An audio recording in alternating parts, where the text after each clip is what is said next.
ہم اپنی روح کو غذا کیسے پہنچائیں؟ تو یہ مسئلہ ہے نا، ایک ضرورت ہے نا ہماری آج کی اس محفل میں وہ چند نکتے سمجھانے ہیں کہ جن سے روح کو غذا ملتی ہے، تاکہ ہم اس کو یاد رکھیں اور کوشش کریں ان اعمال کو زیادہ کرنے کی، روزانہ کرنے کی، تاکہ جسم کے ساتھ روح کو بھی غذا ملتی رہے۔ تو روح کی غذا اوپر سے آنے والے انوار و تجلیات ہیں۔ چنانچہ سب سے پہلی چیز جس کی وجہ سے انسان کی روح کو غذا ملتی ہے، قرآن عظیم الشان، قرآن مجید کا پڑھنا، قرآن مجید کا سننا، یہ انسان کی روح کو غذا پہنچاتا ہے۔ اور دلیل قرآن عظیم الشان میں سے وَإِذَا قُرِئَ الْقُرْآنُ فَاسْتَمِعُوا لَهُ وَأَنصِتُوا لَعَلَّكُمْ تُرْحَمُونَ۔ یہ ترحمون کا لفظ سند ہے، سٹیمپ لگ رہی ہے، رحمت برستی ہے، اور وہ رحمت جسم کی غذا نہیں ہے، وہ رحمت دل کی غذا ہے، روح کی غذا ہے۔ جس قرآن مجید کو سننے سے رحمت برستی ہے، اس کو پڑھنے سے کتنی رحمت برستی ہوگی۔ یہاں تو کہا نا کہ جب پڑھا جائے تو تم سنو تاکہ رحمت برسے، تو سننے والے پر رحمتیں برس رہی ہیں تو پڑھنے والے پر کیا رحمتیں برستی ہوں۔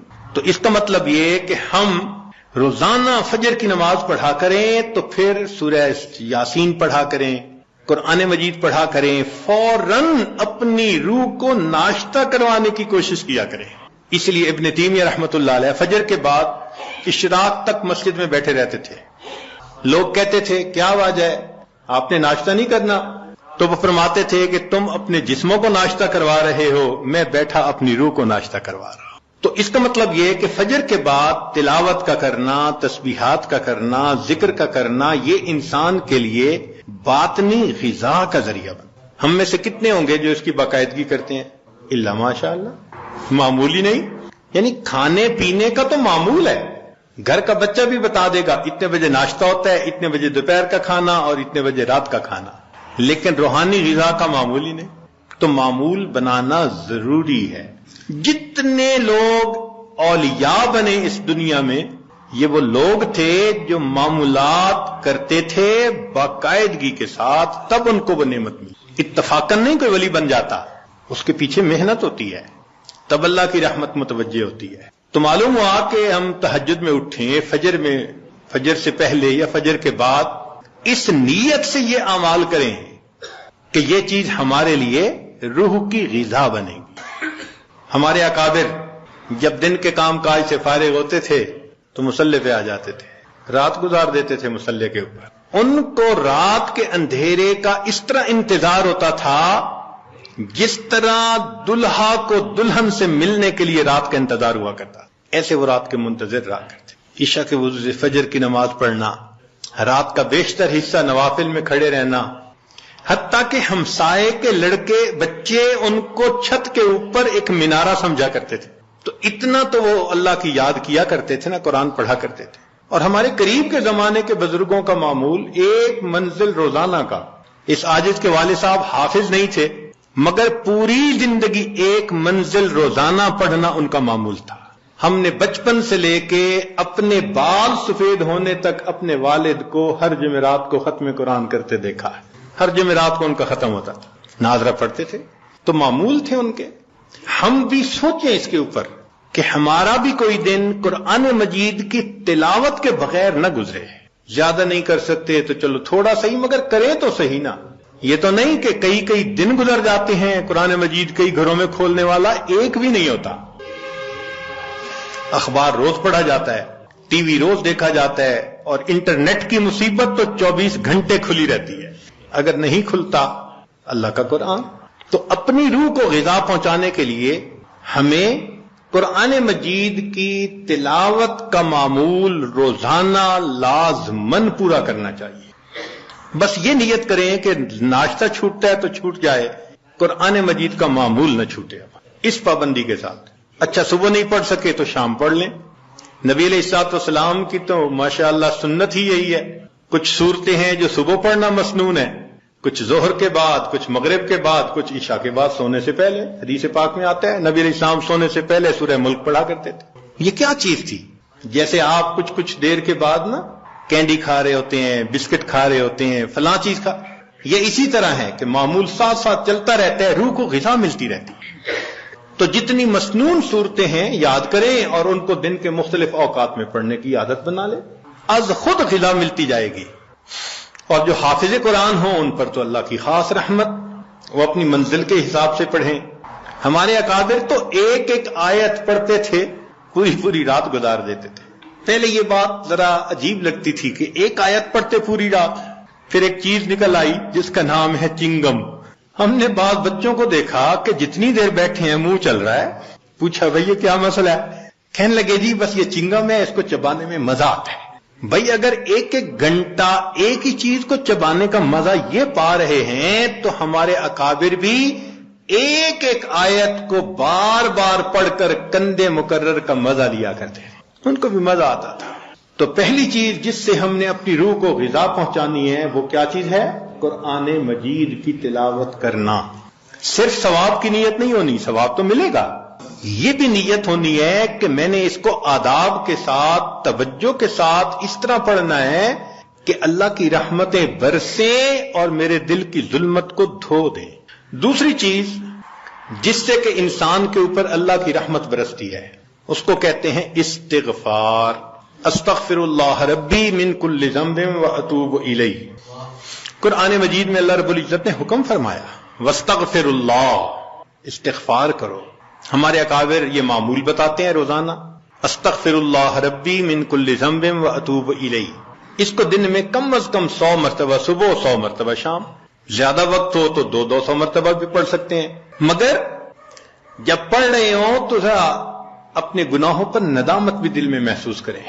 یہ نہ ہو کہ زبان پہ استغفار چل رہا ہے اور دن میں گناہوں کے خیال چل رہے ہیں۔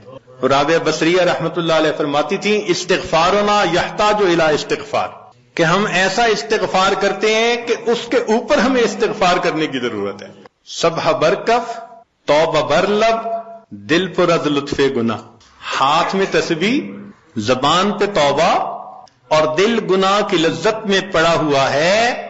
معصیت را خن میں آیت بر استغفار ماں، میرے استغفار کے اوپر تو گناہ بھی کھڑا ہنس رہا ہے۔ تو ایسا استغفار نہ ہو، صحیح ندامت کے ساتھ ہم استغفار پڑھیں تو اللہ تعالیٰ کی رحمت برسے گی۔ دلیل قرآن عظیم الشان، بات پکی۔ اللہ رب العزت شاد فرماتے ہیں لولا تستغفرون اللہ لعلکم ترحمون، قرآن کی آیت۔ اگر یہ استغفار کرتے تو کیا ہوتا؟ اللہ تعالیٰ رحمت برساتے۔ تو اس کا مطلب ہے یہ گارنٹیڈ بات ہے کہ استغفار کرنے سے اللہ تعالیٰ کی رحمت برستی ہے، انسان کے روح کو غذا ملتی ہے۔ پھر تیسری چیز جس سے کہ اللہ تعالیٰ کی طرف سے رحمت اترتی ہے، درود شریف کا پڑھنا۔ حدیث مبارکہ میں آتا ہے جو شخص ایک دفعہ درود شریف پڑھتا ہے اللہ تعالیٰ 10 رحمتیں اتارتے ہیں۔ تو 10 رحمتوں کا اترنا اس بات کی دلیل کہ روح کو غذا ملتی ہے، نور اترتا ہے انسان کے اوپر۔ ہمارے مشائخ نے فرمایا کہ 100 مرتبہ صبح اور 100 مرتبہ شام، کم از کم اتنا تو درود شریف ضروری پڑھ لیں۔ ایک صحابی رضی اللہ عنہ پوچھتے ہیں اللہ کے نبی صلی اللہ علیہ وسلم میں کتنا درود شریف پڑھوں؟ فرمایا زیادہ پڑھ، چوتھائی حصہ، زیادہ پڑھو گے تو فائدہ زیادہ۔ اللہ کے نبی صلی اللہ علیہ وسلم آدھا حصہ، بھائی زیادہ پڑھو گے تو زیادہ فائدہ، 3 حصے، فرمایا اور زیادہ تو 4 حصے۔ جب انہوں نے کہا کہ میں پورا وقت درود شریف پڑھنے میں لگا دوں گا، نبی اسلام نے فرمایا اذن یغفر لک ذنبک، تیرے گناہوں کو بخش دیا جائے گا اور تیرے غموں کو تیرے سر سے اتار دیا جائے گا۔ تو درود شریف کے پڑھنے سے اللہ تعالیٰ گناہوں کو معاف کرتے ہیں اور دھو دیتے ہیں۔ صدیق اکبر رضی اللہ عنہ فرمایا کرتے تھے کہ ٹھنڈا پانی آگ کو اتنا جلدی نہیں بجھاتا جتنا جلدی درود شریف کا پڑھنا انسان کے دلوں کی ظلمت کو مٹا دیتا ہے۔ سیدنا علی رضی اللہ عنہ فرمایا کرتے تھے کہ اگر اللہ تعالیٰ اور اس کے رسول صلی اللہ علیہ وسلم نے تسبیح، تکبیر، تحمید، تہلیل ان کے فضائل نہ بتائے ہوتے تو میں اپنا پورا وقت درود شریف کے پڑھنے میں گزار دیتا۔ تو ہم بھی درود شریف پڑھیں، کم از کم 100 مرتبہ صبح اور 1 مرتبہ شام۔ اس سے کیا ہوگا کہ دل کو غذا پہنچ جائے گی۔ چوتھی چیز اللہ کا ذکر کرنا، ذکر لسانی یا ذکر قلبی، جیسا بھی معمول ہو، ذکر کے کرنے سے اللہ تعالیٰ کی رحمت اترتی ہے، اور حدیث پاک سے دلیل نزلت علیہم السکینہ، ان کو رحمت ڈھانپ لیتی ہے، ملائکہ آ جاتے ہیں ان کے اوپر، یہاں لوگ مل بیٹھتے ہیں مختلف جگہوں سے آئے ہوئے اللہ کو یاد کرنے کے لیے۔ تو ذکر کرنے سے سکینہ کا نازل ہونا بھی اس بات کی دلیل کہ انسان کے دل کو غذا ملتی ہے۔ ذکر سے ذات کی محبت بھی پیدا ہوتی ہے، جتنا جس چیز کا تذکرہ زیادہ کریں اتنا اس سے محبت ہوتی ہے۔ تو کثرت ذکر کا حکم اس لیے کہ اس سے اللہ رب العزت کی محبت انسان کے دل میں بڑھتی ہے۔ یہ نغمہ فصل گلو لالا کا نہیں پابند، بہار ہو کہ خزاں لا الہ الا اللہ۔ ہمیشہ ذکر کرنا ہے، ہر وقت کرنا ہے، موسموں کے بدلنے کا اس پہ اثر نہیں ہوتا۔ اس لیے ہمارے اکابر صبح شام کا کچھ وقت تھا جس میں تنہائی میں بیٹھ کے اللہ کا ذکر کثرت کے ساتھ کیا کرتے تھے۔ پھر پانچویں چیز جس سے کہ انسان کے اوپر رحمت اترتی ہے وہ ہے اتباع سنت۔ جتنا ہر عمل سنت کے مطابق ہوتا جائے گا اتنا اللہ کی رحمت ہم پہ برستی جائے گی، جتنا ہر عمل سنت کے مطابق۔ اس لیے ہمارے سلسلہ یا نقشبندیہ میں بیعت ہونے کے بعد پہلا کام یہی بتاتے ہیں، ہر کام کو سنت کے مطابق کرنا ہے، سر کے بالوں سے لے کے پاؤں کے ناخنوں تک اپنے آپ کو سنت کے مطابق ڈھالنا ہے۔ کیوں؟ ایک تو اجر ہے، ایک قرب ہے، اللہ کی محبوبیت ملتی ہے، اور تیسرا یہ چیز انسان کے روح کی غذا بھی ہے۔ دلیل قرآن عظیم الشان میں سے ارشاد فرمایا اطیعوا اللہ والرسول لعلکم ترحمون، اللہ اور اس کے رسول کی اطاعت کرو تو کیا ہوگا؟ تمہارے اوپر رحمت برسے گی۔ تو اتباع سنت سے بھی انسان پر رحمت برستی ہے۔ پھر چھٹی چیز اہل اللہ کی صحبت اختیار کرنا۔ قرآن مجید میں تو حکم دیا گیا یا ایھا الذین آمنوا اتقوا اللہ وکونوا مع الصادقین، یہ کونوا حکم ہے، اور حدیث پاک میں بھی حکم دیا گیا۔ نبی علیہ السلام نے ارشاد فرمایا علیکم بمجالسۃ العلماء واستماع کلام الحکماء فإن اللہ تعالی یحیی القلب المیت بنور الحکمہ کما یحیی الارض المیت بماء المطر، کہ جس طرح بارش کے اترنے سے اللہ مردہ زمین کو زندہ کر دیتے ہیں، اسی طرح اہل اللہ کی حکمت بھری باتوں سے اللہ دلوں کو زندہ فرما دیتے ہیں۔ تو دلوں کو غذا کا ملنا حدیث سے ثابت، اس لیے تو فرمایا کہ انسان کہیں نہ کہیں اپنا تعلق جوڑے۔ مجدد ثانی رحمۃ اللہ فرماتے ہیں کہ ان مشائخ کی نظر شفا اور ان کا کلام کیمیا ہے، ان کا کلام کیمیا اور ان کی نظر شفا ہے وہی تیرے زمانے کا امام برحق، ہے وہی تیرے زمانے کا امام برحق، جو تجھے حاضر و موجود سے بیزار کرے، دے کے احساس زیاں تیرا لہو گرما دے، فقر کی سان چڑھا کر تجھے تلوار کرے۔ تو یہ مشائخ کی صحبت میں اسی معلوم رحمۃ اللہ فرماتے ہیں گر تو سنگے خارہ مرمر شوی چوب صاحب دل رسی گوہر شوی۔ چنانچہ علماء نے لکھا ہے کہ ایسے مشائخ جن کو دیکھ کے اللہ یاد آئے، ان کی صفت ہوتی ہے رویتہ شفا و موعظتہ دوا، ان کی رویت شفا ہوتی ہے اور ان کی بات انسان کے لیے دوا ہوتی ہے۔ بلکہ فرمایا ينتفع برؤیتہ قبل روایتہ، یہ ایسے لوگ ہوتے ہیں ان کی روایت سے پہلے رویت سے ہی فائدہ ہو جاتا ہے بندے کو۔ ساتویں چیز جس سے کہ انسان کے دل پر نور اترتا ہے وہ ہے تقوی کو اختیار کرنا۔ اس لیے ہمارے مشائخ جہاں اتباع سنت کا تلقین کرتے ہیں وہاں ساتھ گناہوں سے بچنے کا بھی حکم دیتے ہیں، بھی گناہوں سے اپنے آپ کو بچاؤ، اور گناہوں سے بچنا، مشتبہات سے بچنا، اسی کا نام تقوی ہے۔ جتنا تقوی اختیار کریں گے اتنا اللہ کی رحمت برسے گی۔ جی تقوی اختیار کرنے سے بھی رحمت برستی ہے۔ وہ کیسے؟ دلیل قرآن عظیم الشان، قرآن مجید کی آیت ہے، اللہ ارشاد فرماتے ہیں واتقوا اللہ لعلکم ترحمون، تم تقوی اختیار کرو تم پر رحمتیں برسائی جائیں گی۔ تو تقوی کے اختیار کرنے سے بھی رحمت برسی۔ اس لیے یہ مہینہ رحمت کا مہینہ کیوں کہلاتا ہے؟ اس لیے کہ یہ ماہ سیام ہے، اور سیام کا اصل مقصد کیا ہے؟ لعلکم تتقون، اور تقوی سے رحمت برستی ہے، اس لیے اس کو شہر الرحمہ کہا، شہر الغفران کہا، حدیث مبارکہ میں شہر عظیم کہا اس مہینے کو.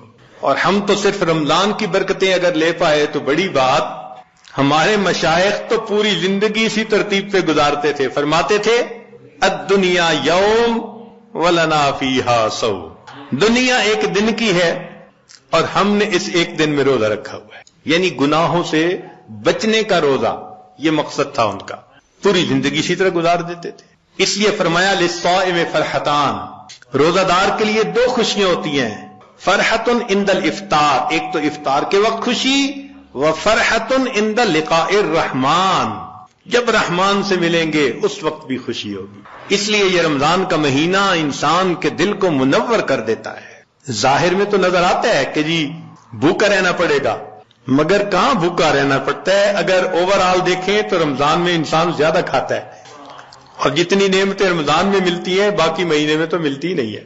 مگر رمضان المبارک میں واقعی روزہ دار پر اللہ کی رحمت برستی ہے. پھر نویں چیز کہ انسان اللہ رب العزت سے دعا بھی مانگے، یہ اعمال بھی کرے اور ان اعمال کو کر کے اللہ تعالیٰ سے دعا بھی مانگے. اے اللہ میرے دل کو منور فرما دیجئے، میرے دل کو غذا پہنچا دیجئے، میری روح کو منور کر دیجئے. اور یہ چیز حدیث پاک سے ثابت ہے.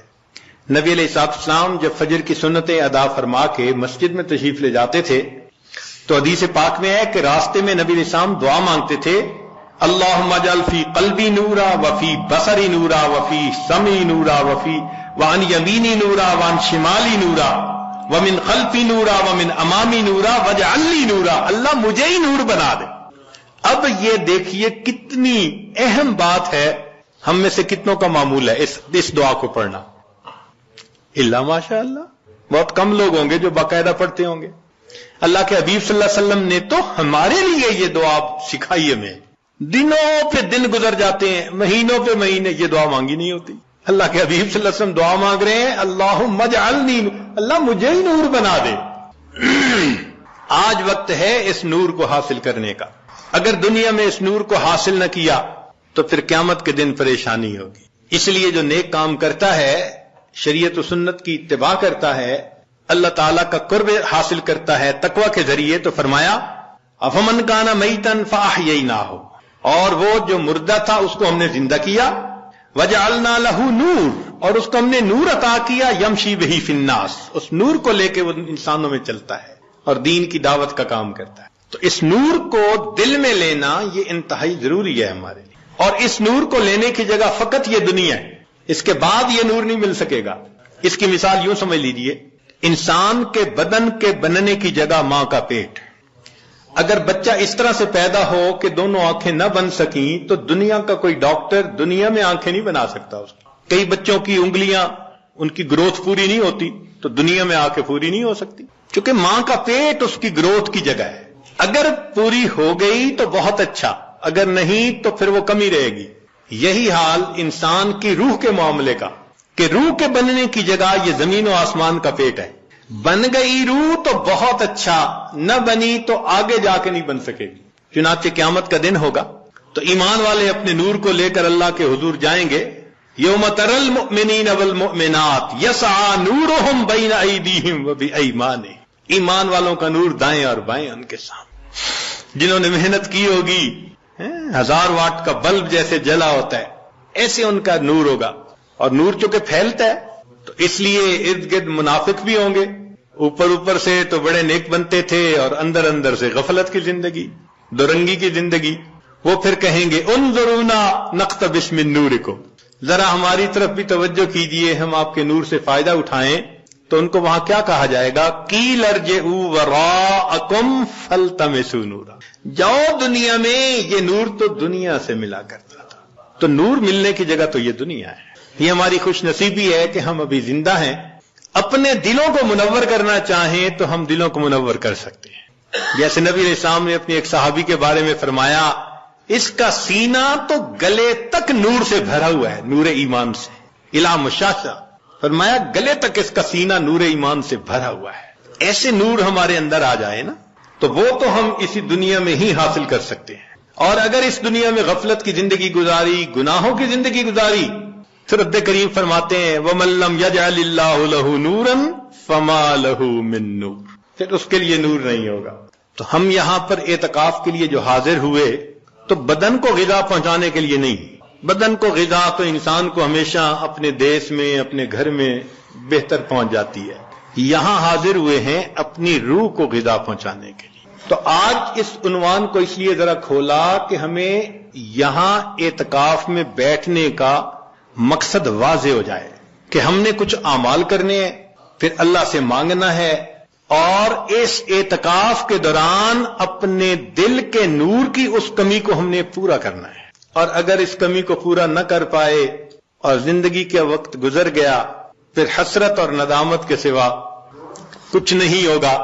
ذرا سوچئے تو صحیح، قیامت کا وہ دن ہوگا جب انسان روشنی کو تلاش کرتا پھر رہا ہوگا اور اندھیرا ہوگا چاروں طرف، اور پھر اگر حکم دے دیا گیا کہ اس کو لے جاؤ جہنم میں، اللہ اکبر کبیرہ۔ روح البیان تفسیر میں لکھا ہے کہ 10 جانور جنت میں جائیں گے، ایک بقرہ گائے جائے گی جس کو ذبح کرنے کا موسیٰ علیہ السلام کو حکم ہوا تھا، یونس علیہ السلام کی حوت مچھلی، القبش اسماعیل علیہ السلام کا، ان کی جگہ جو مینڈا ذبح ہو گیا تھا وہ بھی جنت میں جائے گا، اجل ابراہیم علیہ السلام کا جس کو وہ بھون کے لائے تھے فرشتوں کو کھلانے کے لیے، نملہ سلیمان علیہ السلام کے لشکر کو دیکھ کر جس چیونٹی نے بات کی تھی، النمل ایتھا النمل ادخلوا مساکنکم، وہ چیونٹی بھی جنت میں جائے گی، ہدہد جس نے سلیمان علیہ السلام سے گفتگو کی تھی وہ پرندہ بھی جائے گا، صالح علیہ السلام کی ناقہ اونٹنی بھی جنت میں جائے گی، اور نبی علیہ الصلوۃ والسلام کی ناقہ بھی جنت میں جائے گی، اور عزیر علیہ الصلوۃ والسلام کا گدھا بھی جنت میں جائے گا، اور 10واں اصحاب کہف کا کتا بھی جنت میں جائے گا۔ اب ذرا غور کیجئے وہ کیا منظر ہوگا کہ یہ جانور تو جا رہے ہیں جنت میں، اور جس کو اللہ نے آنکھیں دی، دل دماغ دیا، نعمتیں دی، وہ انسان اپنی غفلتوں کی وجہ سے جہنم میں۔ اگر اس وقت گدھے نے یہ کہہ دیا اے انسان تو مجھے بے وقوف سمجھتا تھا نا، گالی بھی دینی ہوتی تھی کسی کو بے وقوفی کی تو گدھا کہتا تھا، آج وہ بے وقوف تو جا رہا ہے جنت میں، تو کہاں کا عقل مند نکل آیا کہ تو جہنم میں۔ ما جاءکم نذیر، ڈرانے والا نہیں آیا تھا، کہیں گے ڈرانے والا تو آیا تھا، لو کننا نسمع او نعقل ما کننا فی اصحاب السعیر، اگر ہم سنتے اور ہماری عقل کی رتی ہوتی ہمارے پاس تو ہم پھر جہنم میں نہ جاتے۔ اس کا مطلب یہ کہ ہم سنتے نہیں، سوچتے نہیں۔ اور گدھے کی بات تو ایک طرف رکھ دیں، اگر اصحاب کہف کے کتے نے اس وقت کہہ دیا کہ تم تو مجھے ذلت کی نظر سے دیکھتے تھے نا، اور میرا نام تو گالی تھا نا، اور میری حالت تو یہ تھی تم خشک ٹکڑا کھلاتے تھے، میں تمہارا در نہیں چھوڑتا تھا، اور تمہیں جو پروردگار روز نعمتیں کھلاتا تھا تمہیں اس کا در یاد نہیں آتا تھا، میں ایک روٹی کی خاطر تمہارے گھر کا ساری رات جاگ کے پہرا دیتا تھا، اور تم اپنے رب کی عبادت کے لیے رات کو 2 نفل پڑھ نہیں سکتے تھے۔ کتا جنت میں جا رہا ہوگا اور یہ حضرت انسان غفلت کی زندگی گزارنے کے بعد جہنم میں جائے کہ وہ وقت آئے جب انسان حسرت کرے اور اس کا علاج کوئی نہ ہو۔ ہمیں چاہیے کہ آج ہم اس کی حقیقت کو سمجھیں، اور جس طرح روح کو اپنے جسم کو غذا پہنچانے کے لیے فکر مند ہیں، ہم اپنی روح کو بھی غذا پہنچانے کے لیے فکر مند ہو جائیں۔ چنانچہ یہ 10 دن کا قیام یہ بہت فکر مند ہو کے گزارنے کی باتیں کرنے نہیں آئے، قصے کہانیاں کرنے نہیں آئے، حال احوال سننے نہیں آئے، بہت سنتے رہتے ہیں۔ ہاں اللہ کو منانے کے لیے آئے ہیں، جو گناہوں کے اثرات دل پر ہم آج تک لگا بیٹھے ان کو دھلوانے کے لیے آئے۔ تو اس کا طریقہ یہ ہے کہ جب اجتماعی عمل ہوں تو اس میں جڑیں، جب انفرادی عمل ہوں تو اپنے وقت پہ انفرادی عمل کریں، لیکن ہر بندے کو ایک فکر لگی ہوئی ہو، ایک ایک منٹ کو آپ کیش کروانے کی کوشش کریں۔ مسافر کی دعائیں بھی قبول ہوتی ہیں اور مسافر پر اللہ کی رحمت بھی ہوتی ہے۔ تو اعتکاف میں آنے والے مسافر بھی ہیں، اور جب ایک جگہ پر ہوں اور سب اللہ کے حضور متوجہ ہوں تو اللہ کی رحمتیں اور زیادہ متوجہ ہوتی ہیں۔ حدیث پاک میں ہے نا، من بلاد شتى وقبائل شتى، مختلف شہروں سے مختلف قبیلوں کے لوگ جب ایک جگہ آ کر اکٹھے ہوتے ہیں اللہ رب العزت کو یاد کرنے کے لیے، تو فرشتے اتنا اترتے ہیں کہ آسمان تک ان کا تانتا بند جاتا ہے، اور رب کریم اتنا خوش ہوتے ہیں ان سے کہ جب فرشتے واپس جاتے ہیں تو ان سے کارگزاری سنتے ہیں، تم نے میرے بندوں کو کس حال میں پایا۔ وہ تو جانتے ہیں مگر ان سے کہلوانا چاہتے ہیں، اور بالآخر فرماتے ہیں کہ اچھا ان کو کہہ دو کہ یہ بخشے بخشائے اپنے گھروں کو چلے جائیں، میں نے ان کے گناہوں کو ان کی نیکیوں میں تبدیل فرما۔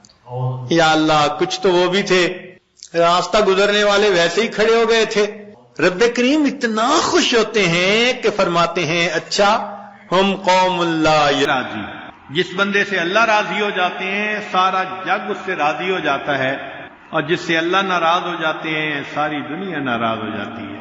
یہ خزاں کی فصل کیا ہے فقط ان کی چشم پوشی، یہ خزاں کی فصل کیا ہے فقط ان کی چشم پوشی، وہ اگر نگاہ کر دے تو ابھی بہار آئے۔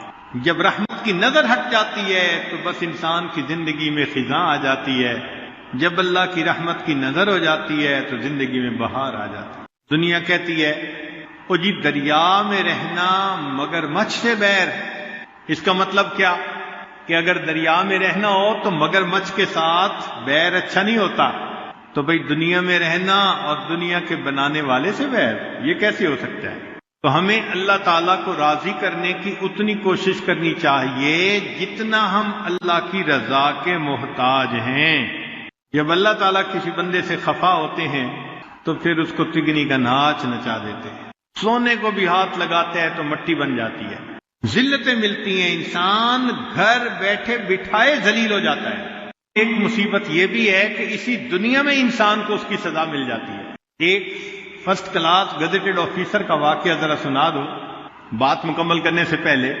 ایک صاحب تھے گریڈ 21-22 کے، وہ آفیسر تھے، کروڑوں پتی، رشوت کا مال خوب جمع کیا تھا۔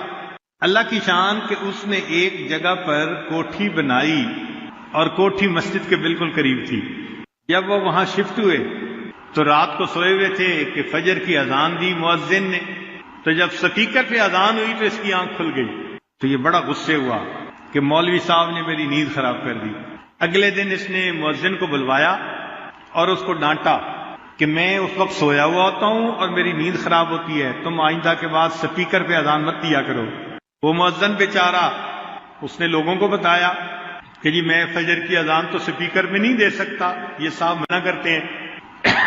محلے کے جو بوڑھے تھے انہوں نے کہا کہ بھائی مسلمانوں کا ملک ہے، ہم بوڑھے لوگ تو گھڑی سے وقت بھی نہیں دیکھ سکتے، ہم تو اذان کے انتظار میں ہوتے ہیں کہ اذان آئے تو ہم مسجد پہنچیں۔ تو میاں آپ اذان دو، ان کو بتا دو کہ اگر ان کو بری لگتی ہے تو یہ گھر کہیں اور بنا لیں، مسجد کے ساتھ گھر کیوں بنایا؟ اگلے دن مؤذن نے پھر اذان دی، بڑا غصہ آیا، اسی وقت اٹھ کے یہ بندہ مسجد میں آیا اور اس نے آ کے مؤذن کو ایک تھپڑ لگایا۔ تجھے میں نے کہا تھا کہ تو نے اذان نہیں دینی سپیکر پہ، تو نے کیوں اذان دی؟ میری نیند خراب کر دی۔ بس اس کا یہ تکبر تھا کہ اللہ تعالیٰ کی اس پر پکڑ آ گئی۔ کیا ہوا کہ چند دنوں کے بعد اس پر فالج کا اٹیک ہوا اور اس کے دونوں ہاتھ یوں سینے کے ساتھ لگ گئے۔ جب دونوں ہاتھ سینے کے ساتھ لگ گئے تو دفتر والوں نے چھٹی، نوکری سے نکال دیا۔ بہت پیسہ خرچ کیا مگر ٹھیک نہ ہوا، گھر آ گیا۔ اب اللہ تعالیٰ کی شان کہ تھوڑے دنوں کے بعد سیکنڈ اٹیک ہوا اور اس کے جو نیچے کی ٹانگیں تھیں نا وہ بھی ساتھ لگ گئی، دونوں ہاتھ دونوں ٹانگوں پہ فالے، یہ گوشت کا لوتھڑا، زندہ لاش۔ بیوی خدمت کرتی، بچے خدمت کرتے، مگر اس کا مزاج تو شاہانہ تھا نا، افسرانہ مزاج تھا۔ ذرا سی بات پہ دوسرے کو گالیاں نکالنا، ڈانٹنا، یہ روز کا معمول تھا۔ گھر میں بھی یہی سلسلہ کہ بیوی سے ذرا کسی چیز کے لانے میں دیر ہوئی تو گالیاں نکالنی شروع کر دی۔ اب بیوی بھی پریشان، بچے بھی پریشان۔ اس نے ایک دن کہا بھی صحیح کہ دیکھیں ہم 24 گھنٹے آپ کی خدمت میں لگے رہتے ہیں اور آپ پھر مجھے بچوں کے سامنے گالیاں نکالتے ہیں، ذلیل کرتے ہیں، تو آپ ایسا نہ کیا کریں۔ اس نے اور گالیاں نکالی۔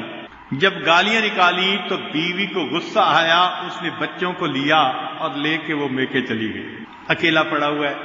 اب اس نے اپنے بھائی کو پیغام بھیجا کہ بھائی بیوی مجھے چھوڑ کے چلی گئی ہے، آپ آئیں اور مجھے اپنے گھر لے جائیں، تو آپ بھائی ہیں میری خدمت کریں۔ بھائی آیا اور ان کو گھر لے گیا۔ اب وہاں بھابھی اور بچوں نے اس کو خدمت شروع کر دی، مگر اس کا ان کے ساتھ بھی وہی رویہ، ذرا ذرا سی بات پہ ڈانٹ ڈپٹ غصہ۔ تو ایک دن بھائی نے سمجھایا کہ بھائی میرے بیوی بچے تیرا اتنا خیال کر رہے ہیں اور اتنی خدمت کر رہے ہیں، تو ان کے ساتھ بجائے اس کے کہ محبت کا سلوک کرے، الٹا ان کو تو ڈانٹ ڈپٹ کرتا ہے۔ اس نے بھائی کو بھی ڈانٹنا شروع کر دیا، تو زن مرید بن گیا اور یہ ہو گیا اور وہ ہو گیا۔ جب اس نے بھائی کو ڈانٹا تو اس کے بچوں کو غصہ آیا کہ ہمارے والد صاحب اس کا اتنا خیال کر رہے ہیں اور یہ ہمارے والد صاحب کو ہمارے سامنے گالیاں نکالتا ہے۔ انہوں نے چارپائی اٹھائی اور اس بندے کو اٹھا کے دروازے کے باہر سڑک کے کنارے ڈال دیا۔ پوری رات پڑا رہا، کوئی اپنا نہیں، نہ گھر ہے نہ در ہے نہ کوئی اپنا ہے، بھوک سخت لگی ہوئی تھی۔ جب صبح ہوئی تو گرمی کا موسم تھا، زمین بھی تپنے لگی اور پسینہ بھی آنے لگا، تو بھوک بھی تھی۔ تو اس نے جو قریب آ جا رہے تھے نا لوگ، ان سے اللہ کے نام پہ بھیک مانگنی شروع کر دی کہ اللہ کے لیے مجھے کوئی کھانا دے دے، میں بہت بھوکا ہوں، میں کچھ نہیں کھایا۔ ایک نوجوان آیا اور اس نے آ کے کچھ 10 روپے دینے، اس نے کہا میں پیسے کو کیا کروں گا، آپ کھانا لائیں اور مجھے کھلائیں۔ اس نے کہا بھائی میں نے تو کالج پہنچنا ہے وقت پہ، تو میرے پاس ٹائم نہیں ہے، میں جا رہا ہوں۔ ایک اور آدمی آیا، اس نے اس کو پیسے دینے لگے، اس نے کہا بھائی مجھے تو روٹی چاہیے۔ وہ گیا اور قریب ہوٹل سے روٹی لے کے آیا اور اس کو کہا کہ بھئی روٹی لے لو۔ یہ کہنے لگا بھئی مجھے کھلاؤ۔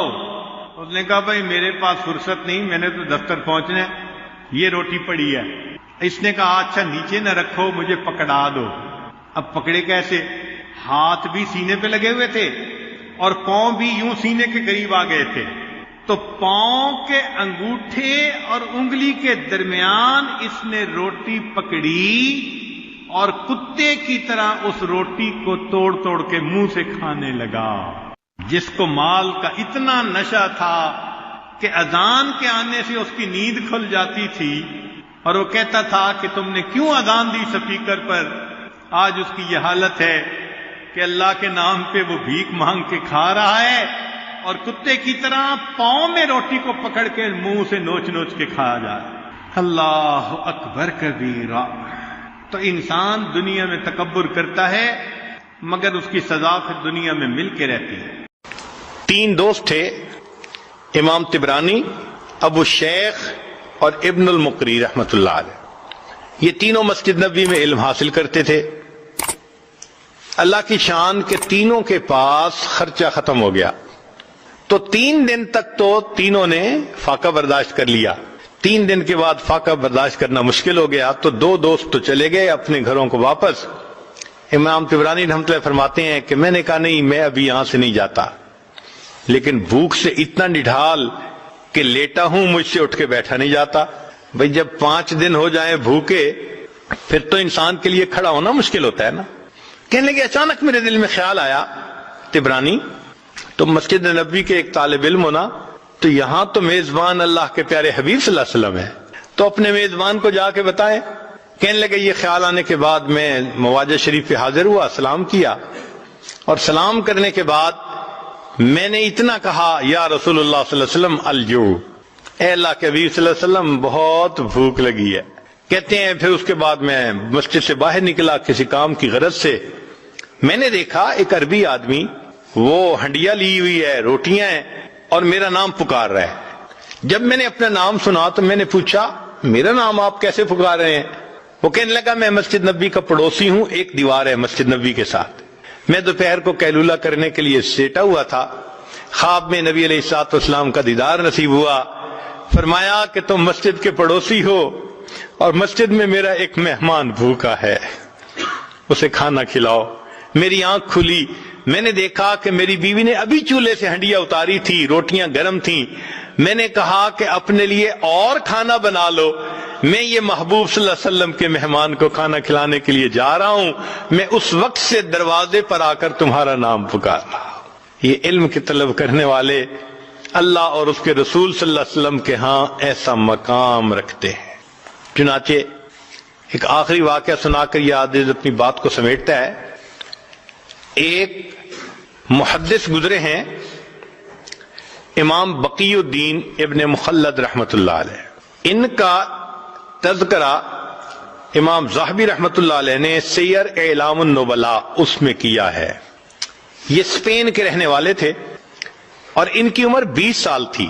اب ذرا غور کیجئے کہ 20 سال کا نوجوان، اس میں تو دنیا کی تمنائیں، خواہشات، شہوتیں اتنی ہوتی ہیں کہ علم کی طلب اس کے اندر بہت کم ہوتی ہے، اور یہ علم کی طلب کے اندر ایسے ڈوبے ہوئے تھے کہ ہر قربانی کے لیے تیار۔ کہتے ہیں میں نے ایک بڑی کشتی کے اوپر سواری کر لی اور مجھے بہت سارا وقت حصہ جو ہے سفر کا وہ سمندر کے ذریعے طے کرنا تھا۔ اللہ کی شان، ہماری کشتی وہ طوفان میں گر گئی، ہائی ٹائیڈ کے اندر گر گئی، اور جب ہائی ٹائیڈ کے اندر کشتی گر جائے تو ایسے لگتا ہے کہ ابھی الٹ جائے گی۔ ہم لوگوں کو بیماری ہو گئی، جو پیٹ میں تھا وہ سب ہم نے کہہ کر دی، طبیعت خراب، کچھ کھانے کو دل نہیں چاہتا، پھر ہمارے پاس پینے کو پانی بھی نہ رہا تو ہم سمندر کا نمکین پانی پیتے تھے، پھر ایک وقت آیا کھانے کو بھی کچھ نہ رہا، ہمیں 1.5-2 مہینے وہاں طوفان نے گھیرے رکھا، ہم سفر نہیں کر سکے، اب کپڑے بھی میلے، نان نفقہ بھی ختم، اور سمندر کے اندر ہم اپنی موت کے انتظار میں۔ مگر اللہ کی شان کہ اللہ رب العزت نے حفاظت کرنی تھی، طوفان ختم ہوا اور ہمارا سفر شروع ہوا، اور ایک وقت آیا کہ ہماری کشتی کنارے لگی۔ میں نیچے اترا، اپنی گٹھڑی میں نے اپنے کندھے پر اٹھائی، سر پہ اٹھائی، اور میں نے سفر شروع کیا، اس لیے کہ مجھے کئی 100 میل کا سفر پیدل کرنا تھا۔ جانا کہاں تھا؟ بغداد جانا تھا، امام احمد بن حنبل رحمت اللہ علیہ سے حدیث پڑھنے کے لیے، یہ ان کے دل کی تمنا تھی۔ کہتے ہیں کہ میں دن رات پیدل چلتا رہا، سفر کرتا رہا، حتیٰ کہ جب میں نے بغداد شہر کو دیکھا نا آنکھوں کے سامنے تو میرے جسم نے جواب دے دیا، اتنی تھکن تھی، میں ایک درخت کے نیچے گٹھڑی کو رکھ کر لیٹ گیا اور بہت گہری نیند سو گیا۔ جب سو کے اٹھا تو میں نے کہا کہ چلو میں شہر جاتا ہوں، تو میں نے راستے میں ایک بندے کو آتے ہوئے دیکھا، میں نے اس بندے کو سلام کر کے پوچھا کہ سناؤ امام احمد بن حنبل کا کیا حال ہے؟ اس نے کہا کیوں پوچھ رہے ہو؟ میں نے کہا میں اتنا دور سے سفر کر کے ان سے علم حاصل کرنے کے لیے آیا ہوں۔ اس بندے نے ٹھنڈی سانس لی، اے نوجوان تمہاری یہ خواہش پوری نہیں ہو سکے گی۔ کیوں؟ اس نے کہا کہ حاکم وقت امام احمد بن حنبل سے کسی وجہ سے ناراض ہو گیا ہے، اس نے ان کو گھر میں نظر بند کر دیا ہے، نہ کوئی بندہ ان سے مل سکتا ہے نہ وہ کسی بندے سے مل سکتے ہیں، تم تو علم حاصل نہیں کر سکو گے۔ کہتے ہیں کہ یہ خبر بجلی بن کے گری میرے دل پر، مگر میں چلتا رہا حتیٰ کہ شہر پہنچ کے ایک سرائے کے اندر میں نے کمرہ کرائے پر لے لیا اور میں وہاں رات کو لیٹ گیا۔ اگلے دن اٹھا تو میں نے سوچا اتنا بڑا شہر ہے، آخر کہیں تو حدیث کا درس ہوتا ہوگا، تو مجھے پتا چلا کہ عصر کی نماز کے بعد ایک محدث تھے جو استاد المحدثین تھے، یحییٰ ابن معین رحمت اللہ علیہ، جو جرح اور تعدیل کے امام کہے جاتے ہیں، وہ حدیث کا درس دیتے تھے۔ میں عصر کے بعد وہاں پہنچ گیا، انہوں نے ایک حدیث مبارکہ پڑھائی، پھر بتایا، پھر اس کے بعد کوسچن آنسر کی نشست شروع ہوئی، تو لوگوں نے ان سے روات کے بارے میں سوال پوچھنے شروع کر دیے، فلاں راوی کے بارے میں آپ کیا کہتے ہیں، فلاں راوی کے بارے میں، تو کہنے لگے کہ یحییٰ بن معین رحمت اللہ علیہ وہ جواب دینے لگے، تو میں اٹھا اور میں نے اٹھ کر کہا کہ جی آپ ہشام بن عمار کے بارے میں کیا کہتے ہیں؟ ان کا وہ چادر والے؟ میں نے کہا ہاں۔ کہنے لگے اگر ان کی چادر کے نیچے تکبر بھی آ جائے تو بھی ان کی ثقافت میں کوئی فرق نہیں پڑتا، یعنی وہ اتنے ثقہ ہیں، پکے بندے۔ پھر میں نے دوسرا کوسچن پوچھنا شروع کیا، تو جو قریب والے تھے انہوں نے میرا کرتا پکڑ کے کھینچا، ان کا طالب علم تو اجنبی نظر آتا ہے. یہاں کی مجلس کا یہ دستور ہے کہ ہر بندہ ایک مجلس میں ایک کویسچن پوچھ سکتا ہے. سارے کویسچن ایک ہی پوچھے گا تو باقیوں کی باری کیسے آئے گی؟ بیٹھ جاؤ.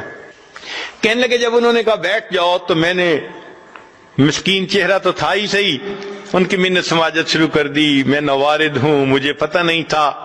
میں نے اصل کویسچن تو اب پوچھنا تھا، میں یہ کویسچن پہلے پوچھتا. لوگوں نے میری فریاد کو دیکھا تو ان کو ترس آ گیا. وہ کہنے لگے اچھا ایک کویسچن اور پوچھ سکتے ہو. کہتے ہیں کہ میں نے یحییٰ بن معین رحمۃ اللہ علیہ سے ایک کویسچن اور پوچھتا، اور وہ کویسچن کیا تھا؟ میں نے پوچھا کہ مجھے امام احمد بن حنبل کے بارے میں آپ بتائیے کہ آپ کیا کہتے ہیں. میرے سوال کو سن کر یحییٰ بن معین رحمۃ اللہ علیہ نے سر کو جھکا لیا. مجمع پہ سناٹا چھا گیا، پن ڈراپ سائلنس. لوگ حیران تھے کہ اس بندے نے ایسا کویسچن پوچھ لیا، اس کو نہیں پتا کہ حاکم وقت کے عتاب میں ہے وہ. تھوڑی دیر خاموشی رہی. بالآخر یحییٰ بن معین رحمۃ اللہ نے سر اٹھایا، ٹھنڈی سانس لی اور کہا کہ امام احمد بن حنبل امام المسلمین ہے. جب انہوں نے یہ الفاظ کہے کہ احمد بن حنبل امام المسلمین ہیں تو میں نے دل میں اور پکا ارادہ کر لیا کہ میں نے ان سے حدیث پڑھنی ہے. جب درس ختم ہوا تو میں نے قریب کے ایک آدمی کو کہا کہ مجھے امام احمد بن حنبل کا گھر دکھا دیجئے. اس نے کہا بھائی نہیں، پولیس کو پتہ چل گیا تمہیں بھی سزا ملے گی، مجھے بھی ملے گی.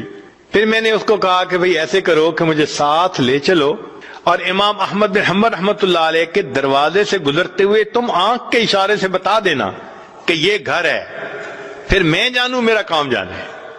اس نے کہا چلو اتنا میں کر دیتا ہوں. تو اس نے مجھے امام احمد بن حنبل کے گھر کا دروازہ دکھا دیا. میں نے راستہ اچھی طرح یاد کر لیا اور میں لوٹ کے اپنے ہوٹل کے کمرے میں آ گیا. اب میں رات بھر سوچتا رہا کہ امام احمد بن حنبل سے میں علم حاصل کیسے کر سکتا ہوں. مجھے چین نہیں آتا تھا، میرا دل سکون میں نہیں تھا. میں کیسے ان سے علم حاصل نہ کروں، مجھے ہر قیمت پہ علم حاصل کرنا ہے. کہنے لگے جب صبح اٹھا تو میرے ذہن میں خیال آیا.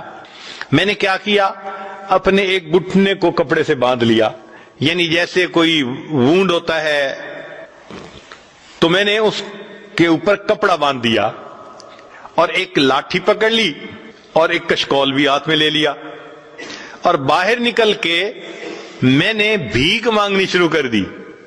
اس زمانے میں جو سائل بھیک مانگتا تھا وہ چیزیں نہیں مانگتا تھا، صرف ہاتھ پھیلا کر اتنا کہتا تھا اجرکم علی اللہ. اور اجرکم علی اللہ کہنے پر لوگ سمجھ جاتے تھے کہ اس کو ضرورت ہے، کچھ دے دیتے تھے کچھ نہیں دیتے تھے. کہنے لگے کہ میں شہر کی گلیوں میں بھیک مانگتا رہا. کچھ لوگ مجھے سوالیہ نظروں سے دیکھتے کہ چہرے سے تو یہ نوجوان نظر آتا ہے، کیوں بھیک مانگ رہا ہے، اور کچھ ترس کھا کے کچھ دے دیتے. میرے لیے بھی یہ ایک عجیب ایمبیرسمنٹ والی کنڈیشن تھی کہ میں بھیک مانگ رہا تھا لوگوں سے اور ان کی طرح طرح کی نظریں میں برداشت کر رہا تھا. مگر میں ایسے وقت میں امام احمد بن حنبل رحمۃ اللہ کے دروازے پر گیا کہ جب لوگوں کی چلت پھرت ذرا کم تھی، جیسے دوپہر کے بعد قیلولہ کا وقت ہوتا ہے، لوگ سو جاتے ہیں. اس وقت پہنچ کر میں نے بڑے درد سے یہی آواز لگائی اجرکم علی اللہ، اجرکم علی اللہ. میری آواز سن کر امام محمد بن حنبل رحمۃ اللہ علیہ نے بھی سوچا کوئی بڑا ہی محتاج ہے جو میرے دروازے پہ آیا ہے. امام صاحب نے دروازہ کھولا. ان کے ہاتھ میں ایک سکہ تھا جو وہ مجھے دینا چاہتے تھے. جب وہ سکہ مجھے دینے لگے اس وقت میں نے کہا حضرت میں مال کا فقیر نہیں، میں علم کا طلبگار ہوں، میں سنتوں کو جمع کرنے والا ہوں. اتنا لمبا سفر کر کے میں یہاں پہنچا ہوں، مجھے آپ سے علم حاصل کرنا ہے. امام صاحب نے کہا میں پڑھا نہیں سکتا، تم میرے گھر آ نہیں سکتے. میں نے کہا حضرت میں سارا دن بھیک مانگتا رہوں گا کہ لوگ مجھے بھکاری سمجھیں، مگر اس وقت میں آپ کے دروازے پر آ کر صدا لگاؤں گا، آپ یہی سکہ لے کر دروازہ کھول دینا، اگر کوئی بندہ موجود ہو تو سکہ دے کے چلے جانا، اور اگر بندہ موجود نہ ہو تو کچھ احادیث مجھے سنا دینا۔ امام صاحب اس پہ تیار ہو گئے، کہتے ہیں پورا سال میں بغداد میں بھیک مانگتا تھا، اور پھر ایک وقت میں استاد کے پاس پہنچ کے وہ کبھی چند حدیثیں سنا دیتے اور میں ان کو سنتے ہی یاد کر لیتا تھا۔ اس طرح میں نے ایک سال امام احمد بن حنبل رحمۃ اللہ علیہ سے علم حاصل کیا۔ اللہ کی شان کے ایک سال کے بعد جو وقت کا حاکم تھا وہ فوت ہو گیا، جو نیا حاکم بنا اس کو امام احمد بن حنبل رحمۃ اللہ علیہ سے عقیدت تھی، اس نے نظر بندی بھی ختم کر دی اور مسجد میں دوبارہ درس بھی شروع کروا دیا۔ جب پہلا دن امام صاحب نے درس دینا تھا تو جامع مسجد لوگوں سے کھچا کھچ بھری ہوئی تھی، میں بھی وہاں پہنچا مگر آگے جانے کی جگہ نہیں ملتی تھی۔ بڑی محنت کوشش کے بعد میں ذرا آگے گیا، امام صاحب نے دور سے مجھے دیکھا تو امام صاحب نے فرمایا لوگو ذرا راستہ دے دو، علم کا صحیح طلبگار تو یہ نوجوان ہے۔ علم کی تاریخ میں ایسے بھی حضرات گزرے کہ جو بھیک مانگنے کے بہانے اپنے استاد سے علم پاتے تھے۔